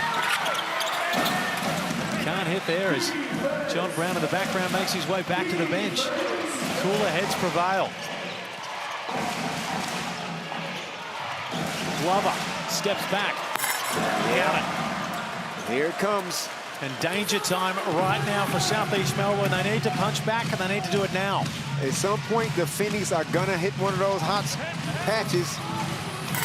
Brockington heavily contested. Davison almost gets the putback. And the Breakers will recover it. Both teams going hell for leather out there. Josh King, vocal as ever on the sidelines. A 10-point lead to Southeast. And Parker's got an early sub in this quarter, which is a little surprising. Maybe he's a little bit under the weather, as we heard pregame. We check Amy replay, and Glove just on his right hand. Lefties like shooting threes going to their right, I've noticed. That was relatively contested, but that's what Glove does.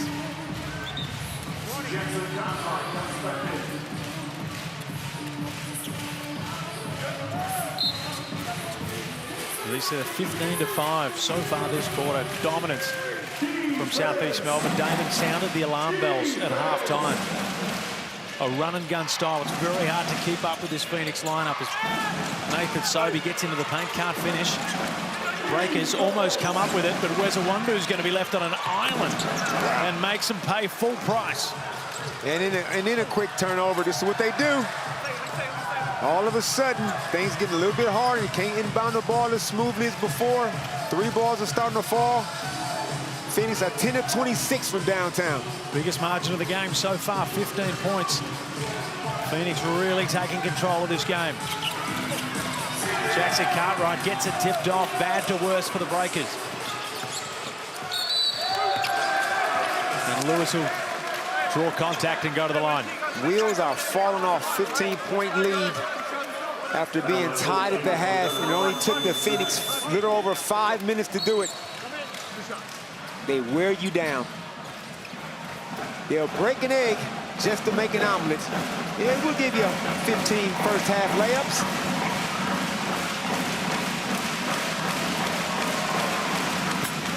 Of course, New Zealand Breakers without next star and current star, for that matter, in Kareem Lopez, just with a lower body injury. More precautionary than anything, I'm told. So we expect to see him back at some point this season, hopefully, to the Ignite Cup on February 22nd with $400,000 on the line. Malik Lewis up to a quiet double-double as well, Damon. And that's what I was going to talk about earlier in the first half. Malik Lewis is going to really impress as Ruben Taranga gets an easy layup to go. Not that easy, but it's still layup. I say you're a tough judge if that's an easy. Yeah, nah, but Malik Lewis, when he gets into front of GMs and has those individual workouts, that's when he's really going to impress. And Webster getting a little too handsy. And that'll send Wes Awundu to the line. Now, I've been saying, Felix, that we know we are resident Kiwis. We are. And how many times have we seen the Breakers in a similar situation make these kind of errors? You are already giving up free throws. And then to tell you who didn't give up free throws? The Globetrotters. Oh, they didn't. And you'd think over 100 years you'd give up at least one free throw to the Washington Generals, but apparently not. But make sure you get along to this stuff. It's absolutely unbelievable. You got the kids, bring them. You got the adults, bring them. You know what? Hell, bring Grandma. She's going to love it as well. The 100-year tour. If anyone knows anything about business, you don't stay in business 100 years without doing something right. June 20 to July 19. You can scan the QR code right there. Unbelievable fun for the whole family. My grandma was probably at one of them World Globetrotter tours. Darling. Big body into the paint, draws the contact. Now Angus Glover, wrong place, wrong time with that steam train coming through the paint. Yeah, I was thinking no call, but I can see how that can be a blocking foul for the masked man, Maximus Darling. The Breakers are going to hang around now. Like, we've seen them get down big before as well and then manage to fight back. Glover will most likely be feeling that one tomorrow.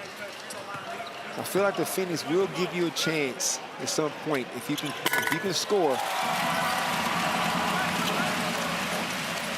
Here's the man we spoke of, Kareem Lopez. What a future he's got ahead of him. Te extraño, mi amigo. I said I miss you. I really hope you did. I really hope you did. For both of our sakes. Lewis, nice touch pass. Clark gets through the paint, draws the contact. Even Davison can't get high enough to tap it away. That's what I'm saying, man. They foul. You got yourself in foul trouble halfway through this quarter. Phoenix spread you out. Shooters absolutely everywhere. Hands foul. You could have called that on Parker as well if you wanted to. I said 130 points in chest earlier, but now you got to figure at least 112 to 15 at this pace.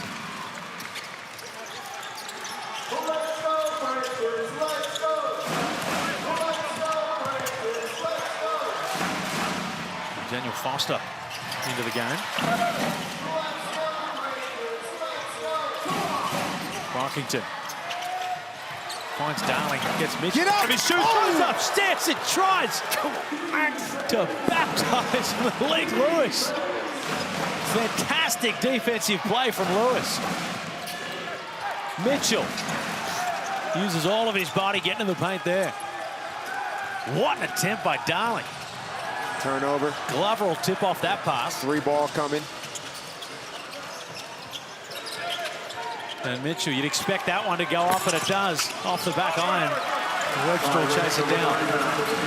The Phoenix now got you right where they want you. Down 19, and you got to try to shoot fast to get back in the game. You have no choice but to play fast. And they're going to get you at some point. And for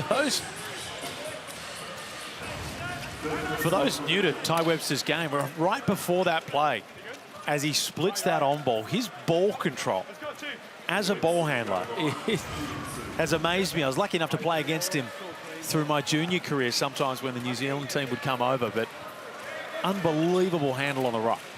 Former Nebraska Husker. Now, Ty got a lot of basketball left in him, just trying to find a consistent home.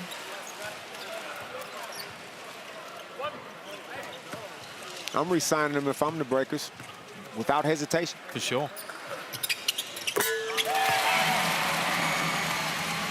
12 points for Ty.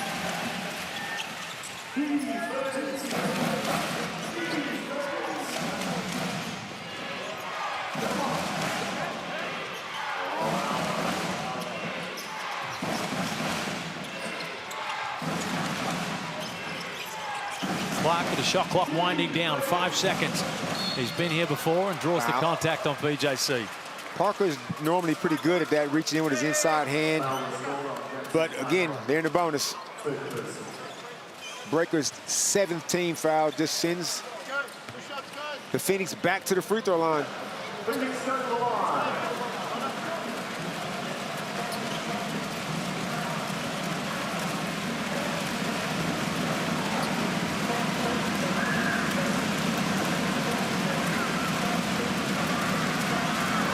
You could argue that Ian Clark, the impact that he had with Melbourne United last season, he's playing more minutes.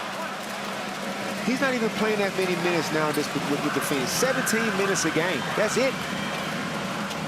But he's so impactful in those 17 minutes. He will have fresh legs in NBL 27 when he shows up after Christmas. Davison finds a skip pass to Brockington. Cashes that one in. Still some life left in the Breakers, Damon. Oh, definitely. They're gonna play it out. His first bucket of the second half. It's this end of the floor where they got issues, and they get stops without fouling. Glover. And Darling will wrestle it back. BJC puts the Jets on, spins back, puts it up, side of the backboard. Well guarded by Foster in the end. And Darling having to apply some full court pressure here. Both teams in the bonus, so wary of a hands foul. Clark, 8 seconds on the shot clock, pulls it up from deep off the iron. Glover will come up with it. Mitchell, who was aggressive early, going to find Clark, who gets in. And that one will rattle out. Webster just slowing down proceedings.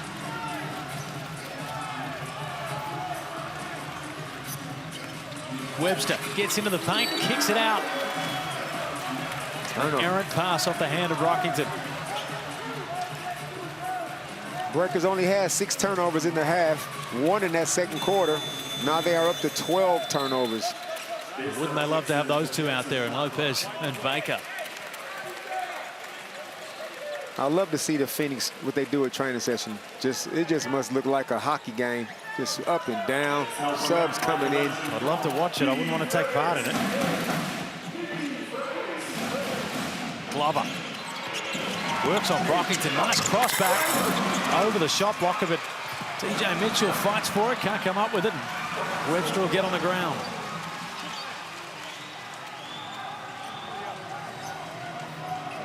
Four-second differential in shot and game clock. There'll be enough time for Phoenix to get another look at it.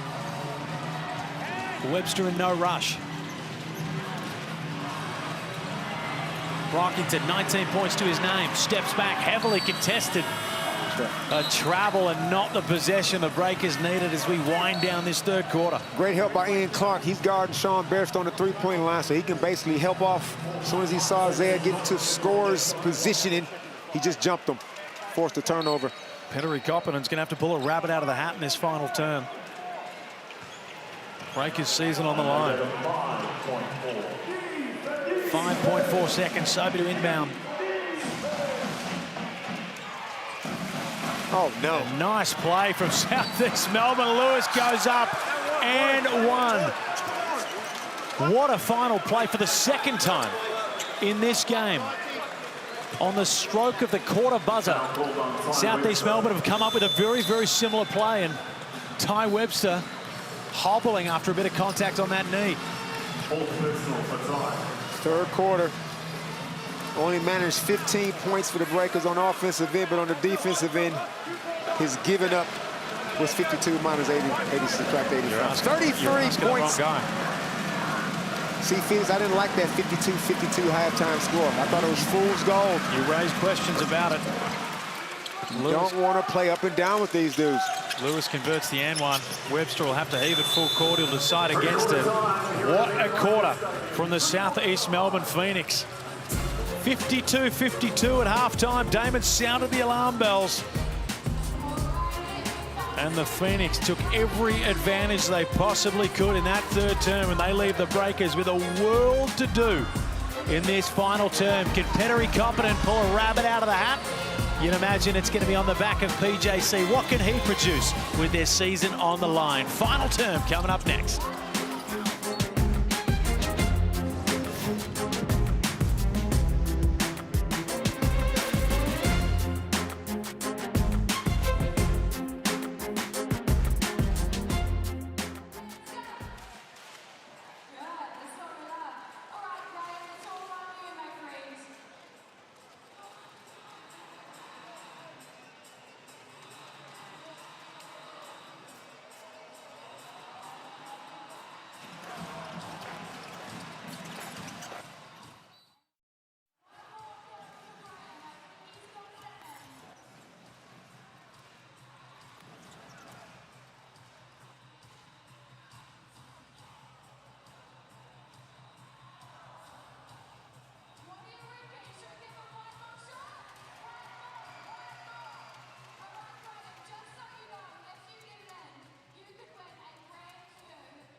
Southeast Melbourne with 1 foot in the winner's circle. It'll take a miracle from the New Zealand Breakers. But as Cam Glidden said in the pre-game, stranger things have happened. Expect the unexpected, Damon.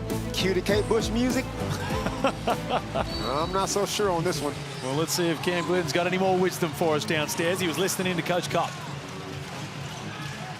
Yeah, Coach Cobb desperately searching for answers, boys, and searching for a 5 that he can trust out there. A lot of turnovers and uncharacteristic play by the Breakers. But listen, fellas, like, that second half started and there was a massive shift. You could feel it in the gym. Phoenix really came to play and I was waiting for it. I've been watching these guys on TV and been so impressed by what they're doing. That first half just wasn't them, and now they're turning up the screws. And Cam, even though the Breakers had 52 points, I was still feeling uneasy because the tempo suited the Phoenix. Did you see it the same?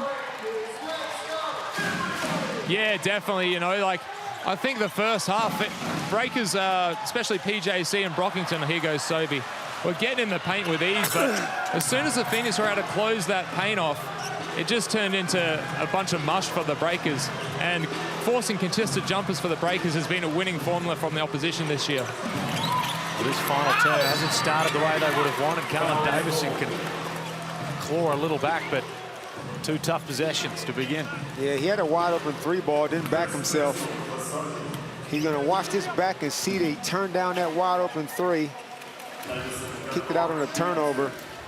This would have led to Sobey on the breakaway. You ever do that, Damon? You're a point guard. You ever get upstairs? I was a warm-up dunker. And so was I, unfortunately, and I'm about 7 inches taller than you. Yeah, never got an in-game dunk.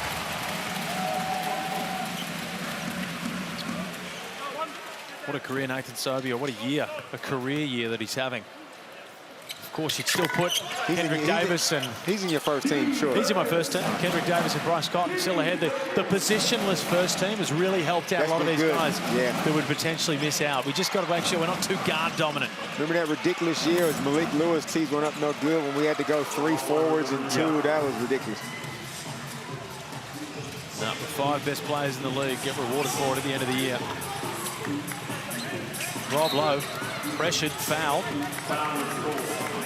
Don't forget, coming up after this, 7:30 p.m, the Illawarra Hawks. Now they'll be in the hunt for that 6th spot in the play-in against the Adelaide 36ers, who are getting closer and closer to the end of the year, and their form is not what they want heading into postseason basketball. Is this a good chance for them to just rally back?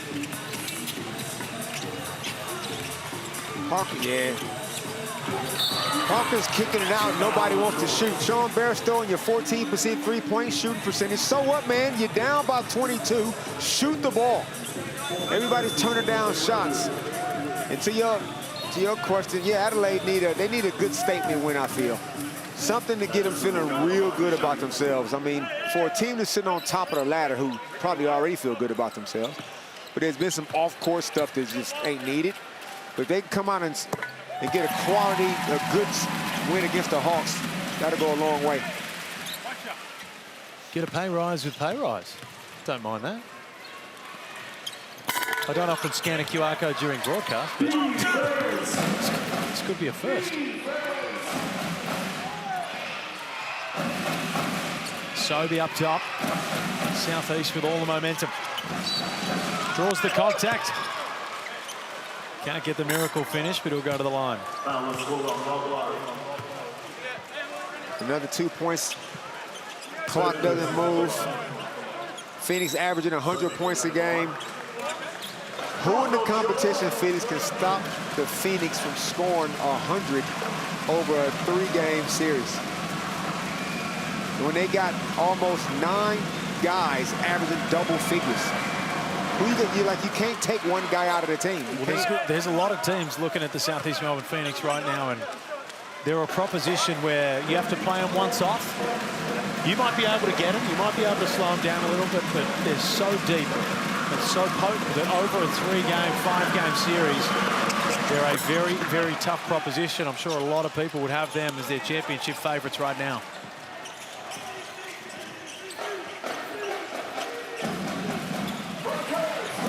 Brockington almost gets it tipped away. Turnover. Does. Parker's 4th turnover of the game. A wonder with a nice cross. Lewis fakes up and a great pass down low. Unbelievable ball movement from Southeast Melbourne. 69-92.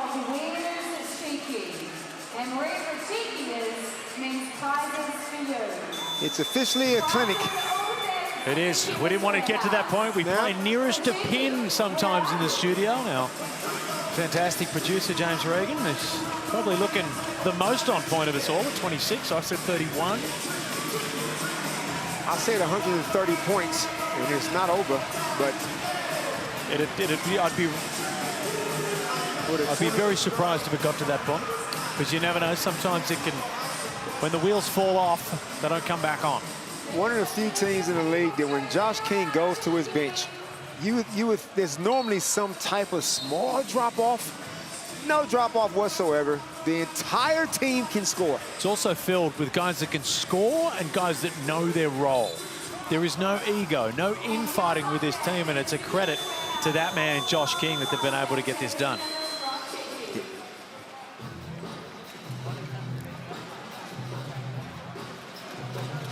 Big lead for Southeast Melbourne, and we look at the Mitsubishi Motors three-point leaders. Bryce Cotton in action after this. A big night from Nathan Sobey has him up and in the lead at 94. Kendrick Davis, a surprise to me that far down. Got a lot of weapons. PJC too quick through the middle, and look at that, a silky little finish. He's been tasked with putting his team on his shoulders for a couple of years now, and without Sam Menenga, the onus is even bigger. And Geordie Hunter wrestling in there for the rebound, and Rob Lowe just get a piece of his arm to slow proceedings down. Rob Lowe ain't gonna make it. He ain't gonna survive this game. Nah, he just ain't gonna make it. That's just Rob. He gives you everything he got. That's his fourth team foul. And that guy right there, as soon as he went out, with the Ringers Barn Grill hat on, but as soon as Sam Menenga went out, that was a crushing blow, as well as Rob Baker II, who was just playing some good basketball. And it was an injury where, and it's amazing to say the worst that he came out with was a broken wrist, but it could have been much worse. It could have been a collarbone, could have been a shoulder. Yeah. He came down on the floor hard, and I know you hate watching injuries, even if it's a small rolled ankle, Damon, and you were I didn't even fetal see it position happen in the corner of the room when that happened. But I did see him come back on and finish the game. Tough as nails, Sam Menenga, and he'll be right and ready to go for the off-season. He's going to make a lot of money playing somewhere. PJC gets deep into the paint. The Breakers have the cash to keep Sam Menenga in the NBL. I hope so. Look, the new ownership have showed they're not afraid to spend money. And as a local kid, I'm sure they're willing to open the checkbook more so than they would for an Aussie. We dream of a day that there's a nice little pick there. Sobey beat it up. Wadded away as Ruben Tarangi tries to just pummel his way through. You'd love to see a time when a lot of these young Kiwi talents, because there's so many of them across the league, come back and ply their trade with the Breakers. And that's certainly, as you see ownership there, that's certainly their intention. That they've sounded out that is what they want to do. They want to make this team homegrown, but it is going to be a process and it is going to take time. But signing guys like Sam Menenga is a huge part of that. When you say homegrown, what percentage are we talking? We're not talking 100% home. No, not 100%. You'd love to have 6 proper difference makers on the roster. If you're a Kiwi in the league and you're of starter capability, they want to see you playing for the Breakers. Well, Shea Ely ain't coming back. You're not going to get Shea Ely. You might get him on the back end of his career at Melbourne United. If they decide that concussions potentially have been too much and they decide not to extend that deal, then there's a technical foul on Parker Jackson Cartwright. Parker just double technical, and the emotions just flow over here. And you can understand the emotion for PJC. He wears his heart on his sleeve. And Parker thought that he got the bad whistle right there. I say that's a no call. So he gets the turnover. In his frustration, Parker decided he didn't want to play no more. Well, I'll tell you now, if that call was called on John Brown III, he was getting ejected. And if that call was then called on PJC, he was getting ejected. So someone was going to get themselves removed out of the game on the back end of that. Parker can't do that. Parker simply cannot. You cannot decide, I don't want to play no more. Yeah, the game isn't going your way. 6:40 to go. I'm not even talking from a beat the coach point of view. I was about to ask I'm not even talking about that. I noticed more of a level of frustration in your voice that was sort of... That was just too easy to take yourself out of the game. Stay out there and take this ass whooping with your rest of your teammates. But you can see the emotions overflowing. This New Zealand Breakers team means so much to him. He came back to play for them, and through injuries and otherwise, he's always been out there. He's always been healthy, and a lot of things have fallen around him. So you can understand that, you know, it's a bit uncharacteristic for him and just an overflowing of emotion. Well, we have to be able to control our emotions, Felix. That's what separates us from animals. That is true. And I'm still going to pay Parker the bag next season. And hopefully he's submitted some paperwork to become a permanent resident like your mate, Tyler. Tyler Harvey, of course, that's going to be a big one. Who's going to get the signature of Tyler Harvey next year? We've seen reports coming out that he's not leaving to go. Potentially the Perth Wildcats, and we know that Mark Arena's got a bit of a checkbook on him. Stay out of the way, Mark. Tyler is standing to go. Tyler Harvey is a local. What a pickup that'd be. Of course, if we're talking checkbooks, the Illawarra Hawks have got one of a decent size their own, so they'll be able to match any offer. Clark. That one's way off the iron.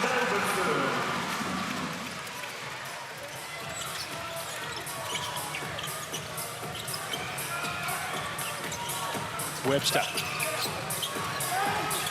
Rob Lowe, nice extra pass to the corner. No good from Davison. Too many extra passes, if you ask me. Somebody just got to take it upon themselves. Well, Rob Lowe, a good enough shooter to take that himself, but... cherry picking at its finest. And Webster, it doesn't get much easier than that.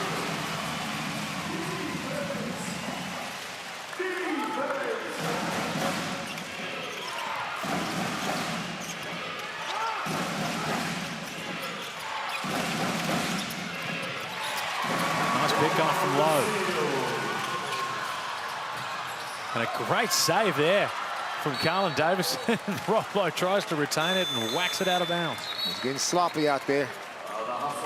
Everybody be careful out there. 5.5 minutes to go. 14-5-2 for Ty Webster, who's had one of his better games of the season since joining this club. Ty definitely makes up your 60% of your homegrown talent rule. You're not getting, obviously, you're not getting Sam Meninga. Who else would you even target? You may get Sam Meninga. Oh, there's a big kid in college playing basketball right now, too. His name escapes me right now. He's with the Boomers. Yanni Wetzel's still out there. There's plenty of good New Zealand bigs. You're definitely making a phone call to Yanni. Clark gets into the paint.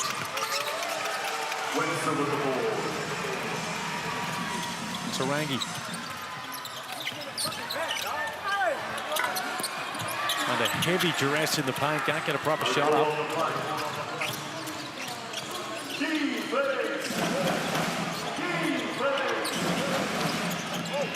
Foster, nice jab step.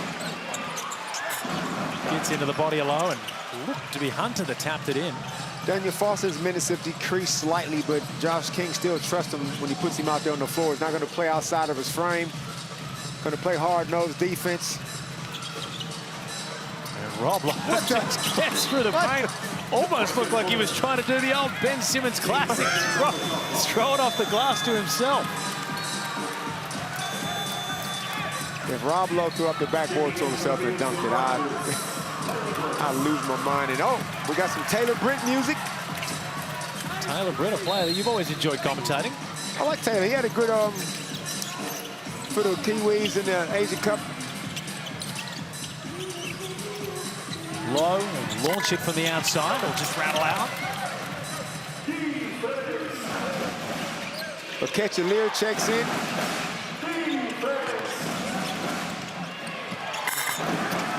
And throws him down, gets him an easy deuce. And there's your 100 points that they are averaging on the season.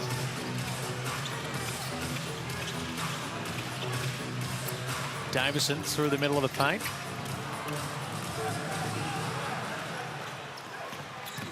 Ian Clark, so dangerous in transition, the way he uses his body and just bumps the defender off. This has been a game of full court layups by both teams, if I'm being honest. It certainly has. It looks like the Breakers have And I stand corrected. really Rob tried Lowe, to match it. Yeah, Rob Lowe did survive. He getting subbed out, didn't foul out. And credit to Rob Lowe at ripe old age, out of retirement as well, still out there hustling every rebound. Yeah, I'm sure at the Putting his beginning, body on the line. yeah, at the beginning of the season, Rob Lowe wasn't penciling in for 25 minutes a game. But he's had to, in the absence of Kareem, in the absence of Rob Baker II. Will we see the young wizard get some minutes? Young Alex, young Harry Alex, Potter. oh, great little character in the league, Alex. I'm sure the crowd would love to see him get a little bit of burn late game. They'd probably prefer it if they were 30 points up, but sometimes you got to take it however you can get it. Nice skip pass there, Davison from the corner. He's capable from the outside.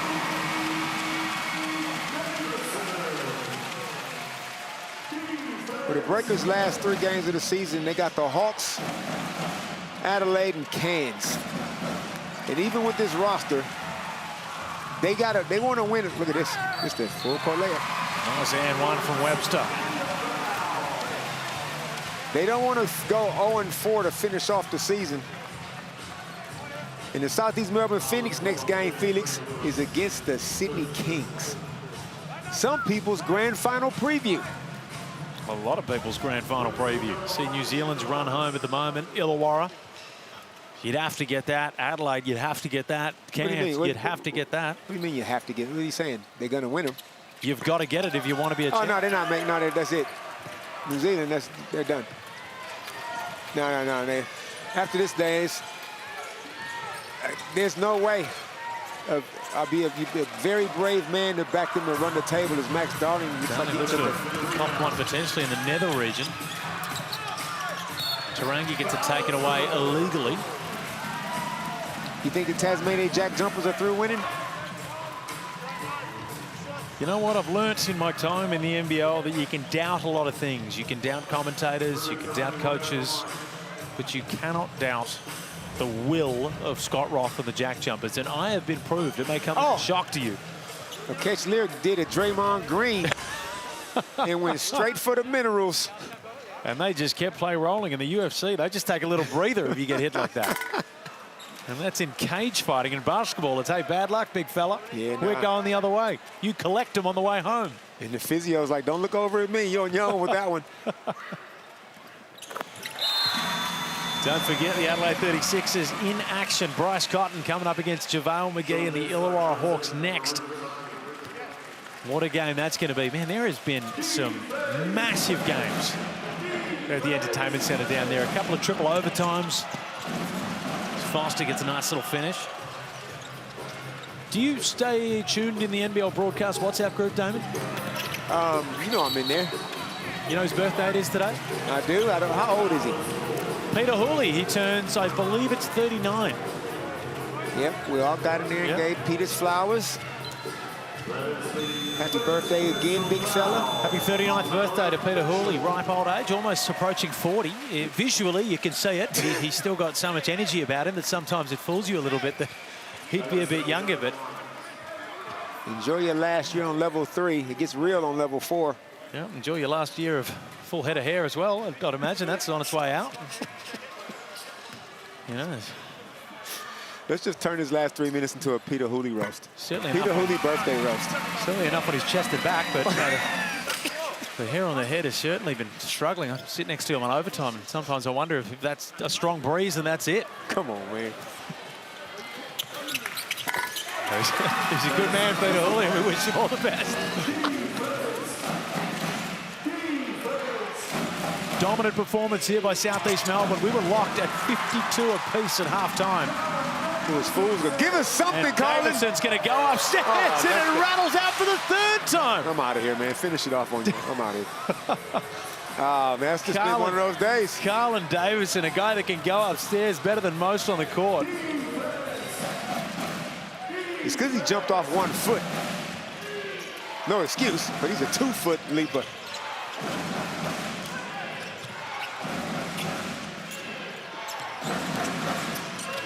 Lewis, guarded by Webster.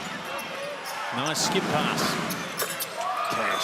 So much depth in this Southeast Melbourne roster, and you never know. Some of these young guys that you might only see at the end of the game. Right now on such a talented roster, you'll play playing very big roles either for this team or other teams in the very near future. What could Petrie Coppin possibly be talking about down 27 with 2 minutes to go? If I was coaching, They got to regroup, though, because I have some things to say. On Gold Coast, February 22nd. They're still playing. They have for to. $400,000. They're a different team on me. Hey, what about this? As the Hungry Jacks NBL26 season reaches its closing stages, the race for top 6 remains wide open. Well, maybe not as wide open as it was before this game, but one possession, one shot, even one mistake could decide who plays finals and who's left on the outside. You can set your picks, choose your margins, and explore how end-of-season standings could shape up. These ones are always interesting.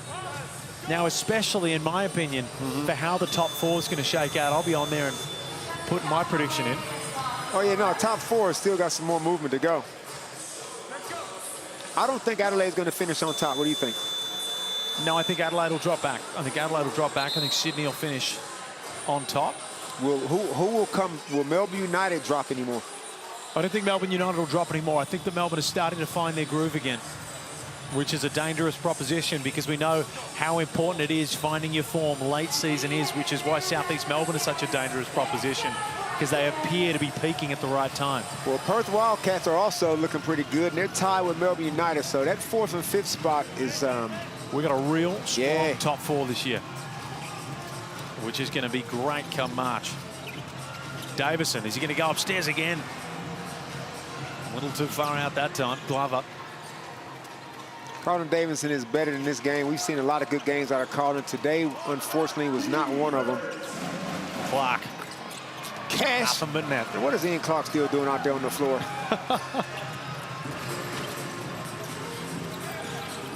Britt works on Glover. Lefty on lefty crime. Glover will get the better of him that time. Might as well shoot another one. Thursday doubleheader, Adelaide and Illawarra coming up next. Come sit down. Might as well. Just a little bit of stat padding action from the NBA champion in Ian Clark. Sit down, Unc. The kids are trying to play. Have a seat, man. he's the old head at the park. No, he's staying out there. That's not fair, man. The kids are trying to play with the ball, and you got the old uncle sitting around there. Luke playing around with it. Luke Rosendale comes out there on the floor, who hasn't always been on the roster this season, but he gets open. His first start of his young NBL career tonight.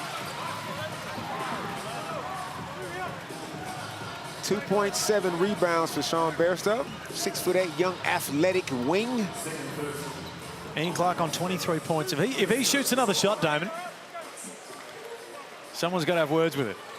I would be trying to get Luke Rosendale a 3-ball myself.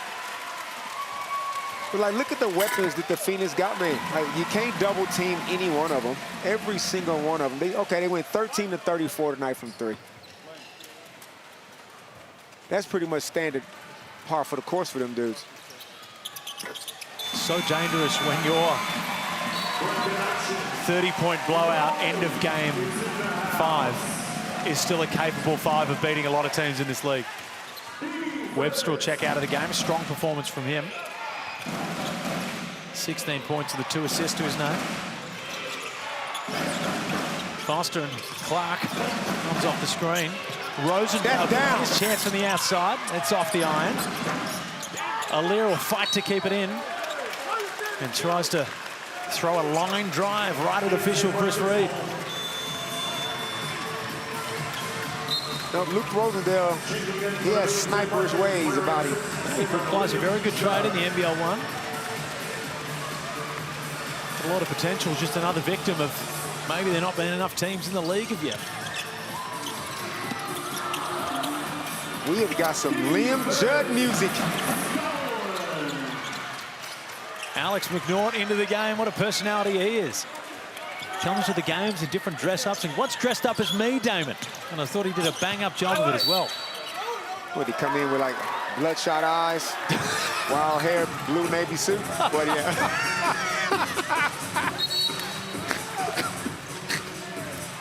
That one got you. Well, that got me because no one's really called a spade before. I didn't think anyone had noticed. Oh.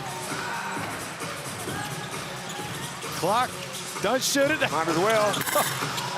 Oh, Ian Clark, someone's got to have a stern word with him. Stop playing with the kids' Christmas presents. Oh, the life sapped out of this game by the Phoenix, who have just been utterly dominant in this second half. Besto can't get that one to roll in. Rosendale, he goes to Clark. He goes to Again, Ian Clark just with a steadfast determination to give none of these kids the ball. Takes the last shot of the game in a blowout. What a performance. Again, we mentioned that this could be a trap game for Southeast Melbourne, and at the end of the first quarter, we thought, oh no, here comes the slip-up. At halftime, we thought, geez, they're hanging in with him. But you sounded the alarm bells, and you said it was just going to be a little too tough to keep that going as we look at the Foot Locker player of the game. Next down, Malik Lewis, 13, 10, and 5. We talk a lot about Kareem Lopez, but this is a guy that's got a strong future ahead as well. Yeah, don't forget about Malik. Malik is on draft boards as well. Played himself right into the game. 5 assists off of a triple-double. We're going to cut to a break and break it all down on the other side.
This program is brought to you by Hungry Jack's and Bunnings Warehouse.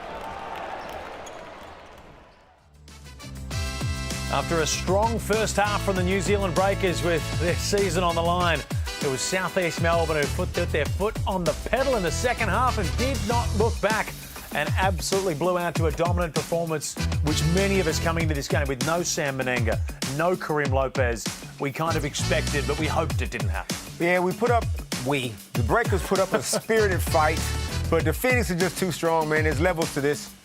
There certainly is. You look at that 20 turnovers, that's what the Phoenix do best. They force you to not look after the ball. And it was 14 in that second half that did it. But Geordie Hunter, look at that. I'll tell you what, he's just getting all the... What's going on there, Geordie? Jesus, behave yourself. The Illawarra Hawks taking on the Adelaide 36ers coming up next. What a game that's going to be. Thanks for tuning into this one and stick around for the best in the world, in the NBL at least. Bryce Cotton.